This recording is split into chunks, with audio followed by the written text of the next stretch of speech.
আজি দুপৰীয়াৰ পৰা ভিডিঅ'টো আৰম্ভ কৰিছোঁ।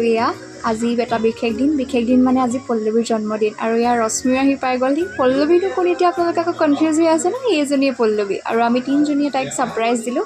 প্ৰথমতে আমি গিফ্টবিলাক দি ল'লোঁ, তাৰ পৰা আকৌ গোটেই তিনিজনী আমি বহি বাৰ্তালাপ কৰিছোঁ। আমি তিনিজনী মানে য'তে লগ হওঁ আমাৰ বাৰ্তালাপ মানে শেষেই নহয়। আৰু পল্লৱীয়ে কৈছে আৰু বাৰ্তালাপে কৰি থাকিবি নি, মই ভিতৰৰ পৰা চৰবত আনোগৈ। আৰু তাই চৰবত আনিলে, লগতে পায়স মিঠাইও আনিলে। তেতিয়াহ'লে আমি খাই লওঁ।